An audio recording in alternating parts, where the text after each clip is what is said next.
अध्याय 6 श्लोक 9। श्री विष्णु के लिए यज्ञ रूप में कर्म करना चाहिए, अन्यथा कर्म के द्वारा इस भौतिक जगत में बंधन उत्पन्न होता है। अतः हे कुंती पुत्र, उनकी प्रसन्नता के लिए अपने नियत कर्म करो, इस तरह तुम बंधन से सदा मुक्त रहोगे। तात्पर्य, चूंकि मनुष्य को शरीर के निर्वाह के लिए भी कर्म करना होता है, अतः विशिष्ट सामाजिक स्थिति तथा गुण को ध्यान में रखकर नियत कर्म इस तरह बनाए गए हैं कि उस उद्देश्य की पूर्ति हो सके। यज्ञ का अर्थ भगवान विष्णु है।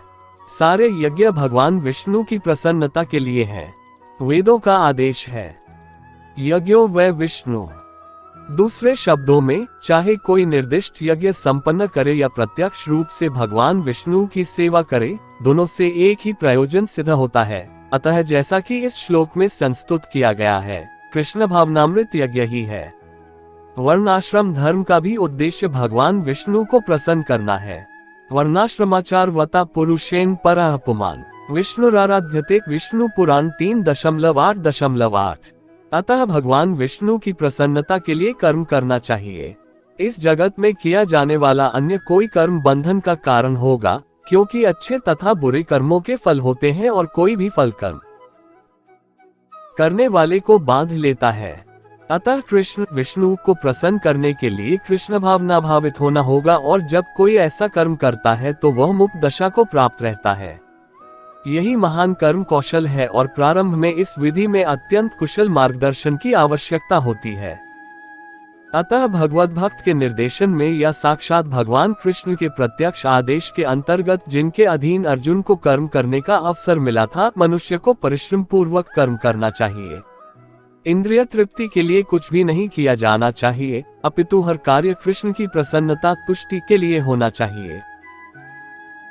इस विधि से न केवल कर्म के बंधन से बचा जा सकता है, अपितु इससे मनुष्य को क्रमशः भगवान की वह प्रेमा भक्ति प्राप्त हो सकेगी जो भगवत धाम को ले जाने वाली है। श्लोक 10।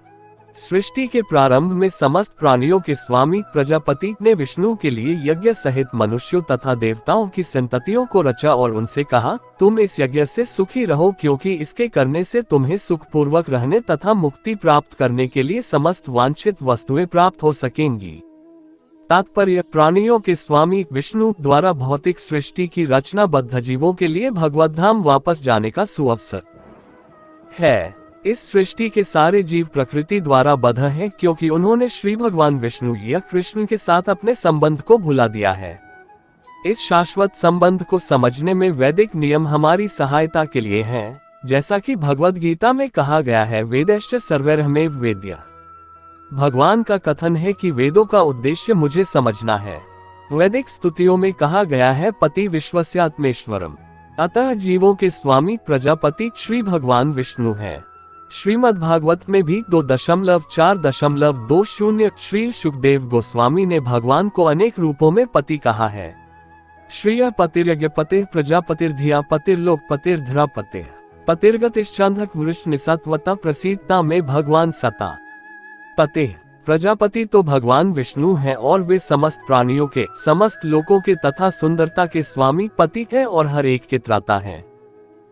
भगवान ने इस भौतिक जगत को इसलिए रचा कि बद्ध जीव ये सीख सके कि वे विष्णु को प्रसन्न करने के लिए किस प्रकार यज्ञ करें, जिससे वे इस जगत में चिंता रहित होकर सुखपूर्वक रह सके तथा इस भौतिक देह का अंत होने पर भगवत धाम को जा सके। बद्ध जीव के लिए ही यह संपूर्ण कार्यक्रम है। यज्ञ करने से बद्ध जीव क्रमशः कृष्ण भावना भावित होते हैं और सभी प्रकार से देवतुल्य बनते हैं। कलियुग में वैदिक शास्त्रों ने संकीर्तन यज्ञ, भगवान के नामों का कीर्तन का विधान किया है और इस दिव्य विधि का प्रवर्तन चैतन्य महाप्रभु द्वारा इस युग के समस्त लोगों के उद्धार के लिए किया गया। संकीर्तन यज्ञ तथा कृष्ण भावनामृत में अच्छा तालमेल है। श्रीमद् भागवत 11.5.32 में संकीर्तन यज्ञ के विशेष प्रसंग में भगवान कृष्ण का अपने भक्त रूप चैतन्य महाप्रभु रूप में निम्न प्रकार से उल्लेख हुआ है। कृष्ण वर्ण त्विषा कृष्ण सांगोपान गास्त्र पार्षद यज्ञ ही सत्कीर्तन प्रयायजंती ही सुमेध सा। इस कलियुग में जो लोग पर्याप्त बुद्धिमान हैं, वे भगवान की उनके पार्षदों सहित संकीर्तन यज्ञ द्वारा पूजा करेंगे। वेदों में वर्णित अन्य यज्ञों को इस कलिकाल में कर पाना सहाय।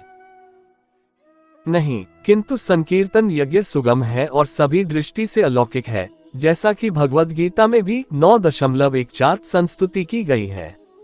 श्लोक 11। यज्ञों के द्वारा प्रसन्न होकर देवता तुम्हें भी प्रसन्न करेंगे और इस तरह मनुष्यों तथा देवताओं के मध्य सहयोग से सबों को संपन्नता प्राप्त होगी। तात्पर्य, देवतागण सांसारिक कार्यों के लिए अधिकार प्राप्त प्रशासक हैं। प्रत्येक जीव द्वारा शरीर धारण करने के लिए आवश्यक वायु, प्रकाश, जल तथा अन्य सारे वर उन देवताओं के अधिकार में हैं, जो भगवान के शरीर के विभिन्न भागों में असंख्य सहायकों के रूप में स्थित हैं। उनकी प्रसन्नता तथा अप्रसन्नता मनुष्यों द्वारा यज्ञ की संपन्नता पर निर्भर है। कुछ यज्ञ किन्हीं विशेष देवताओं को प्रसन्न करने के लिए होते हैं, किंतु तो भी सारे यज्ञों में भगवान विष्णु को प्रमुख भोक्ता की भांति पूजा जाता है। भगवद गीता में ये भी कहा गया है कि भगवान कृष्ण स्वयं सभी प्रकार के यज्ञों के भोक्ता हैं, भोक्तार यज्ञत्पसाम। अतः समस्त यज्ञों का मुख्य प्रयोजन यज्ञपति को प्रसन्न करना है। जब ये यज्ञ सुचारू रूप से संपन्न किए जाते हैं तो विभिन्न विभागों के अधिकारी देवता प्रसन्न होते हैं और प्राकृतिक पदार्थों का अभाव नहीं रहता। यज्ञों को संपन्न करने से अन्य लाभ भी होते हैं, जिनसे अंततः भवबंधन से मुक्ति मिल जाती है। यज्ञ से सारे कर्म पवित्र हो जाते हैं, जैसा कि वेदवचन है, आहार शुद्धो सत्व शुद्धो ध्रुव स्मृते स्मृतिलंभे सर्वग्रंथिना विप्रमोक्ष। यज्ञ से मनुष्य के खाद्य पदार्थ शुद्ध होते हैं और शुद्ध भोजन करने से मनुष्य जीवन शुद्ध हो जाता है। जीवन शुद्ध होने से स्मृति के सूक्ष्म तंतु शुद्ध होते हैं और स्मृति तंतुओं के शुद्ध होने पर मनुष्य मुक्ति मार्ग का चिंतन कर सकता है और ये सब मिलकर कृष्ण भावनामृत तक पहुंचाते हैं, जो आज के समाज के लिए सर्वाधिक आवश्यक है। श्लोक 12। जीवन की विभिन्न आवश्यकताओं की पूर्ति करने वाले विभिन्न देवता यज्ञ संपन्न होने पर प्रसन्न होकर तुम्हारी सारी आवश्यकताओं की पूर्ति करेंगे, किंतु जो इन उपहारों को देवताओं को अर्पित किए बिना भोगता है वह निश्चित रूप से चोर है। तात्पर्य, देवतागण भगवान विष्णु द्वारा भोग सामग्री प्रदान करने के लिए अधिकृत किए गए हैं, अतः नियत यज्ञों द्वारा उन्हें अवश्य संतुष्ट करना चाहिए। वेदों में विभिन्न देवताओं के लिए भिन्न भिन्न प्रकार के यज्ञों की संस्तुति है, किंतु वे सब अंततः भगवान को ही अर्पित किए जाते हैं। किंतु जो यह नहीं समझ सकता कि भगवान क्या है, उसके लिए देवयज्ञ का विधान है। अनुष्ठानकर्ता के भौतिक गुणों के अनुसार वेदों में विभिन्न प्रकार के यज्ञों का विधान है। विभिन्न देवताओं की पूजा भी उसी आधार पर अर्थात गुणों के अनुसार की जाती है। उदाहरणार्थ, मांसाहारियों को देवी काली की पूजा करने के लिए कहा जाता है, जो भौतिक प्रकृति की घोर रूपा है और देवी के समक्ष पशुबलि का आदेश है। किंतु जो सतोगुणी हैं, उनके लिए विष्णु की दिव्य पूजा बताई जाती है। अंततः समस्त यज्ञों का ध्येय उत्तरोत्तर दिव्य पद प्राप्त करना है। सामान्य व्यक्तियों के लिए कम से कम 5 यज्ञ आवश्यक हैं, जिन्हें पंचमहायज्ञ कहते हैं। किंतु मनुष्य को ये जानना चाहिए कि जीवन की सारी आवश्यकताएं भगवान के देवता प्रतिनिधियों द्वारा ही पूरी की जाती हैं। कोई कुछ बना नहीं सकता। उदाहरणार्थ, मानव समाज के भोज्य पदार्थों को ले। इन भोज्य पदार्थों में शाकाहारियों के लिए अन्न, फल, शाक, दूध, चीनी आदि है तथा मांसाहारियों के लिए मांस आदि, जिनमें से कोई भी पदार्थ मनुष्य नहीं बना सकता। एक और उदाहरण ले, यथा ऊष्मा, प्रकाश, जल, वायु आदि जो जीवन के लिए आवश्यक है, इनमें से किसी को बनाया नहीं जा सकता। परमेश्वर के बिना न तो प्रचुर प्रकाश मिल सकता है, न चांदनी, वर्षा या प्रातःकालीन समीरी, जिनके बिना मनुष्य जीवित नहीं रह सकता। स्पष्ट है कि हमारा जीवन भगवान द्वारा प्रदत्त वस्तुओं पर आश्रित है। यहाँ तक कि हमें अपने उत्पादन उद्यमों के लिए अनेक कच्चे मालों की आवश्यकता होती है, यथा धातु, गंधक, पारद, मैंगनीज तथा अन्य अनेक आवश्यक वस्तुएं, जिनकी पूर्ति भगवान के प्रतिनिधि इस उद्देश्य से करते हैं कि हम इनका समुचित उपयोग करके आत्म साक्षात्कार के लिए अपने आप को स्वस्थ एवं पुष्ट बनाएं, जिससे जीवन का चरम लक्ष्य अर्थात भौतिक जीवन संघर्ष से मुक्ति प्राप्त हो सके। यज्ञ संपन्न करने से मानव जीवन का ये लक्ष्य प्राप्त हो जाता है।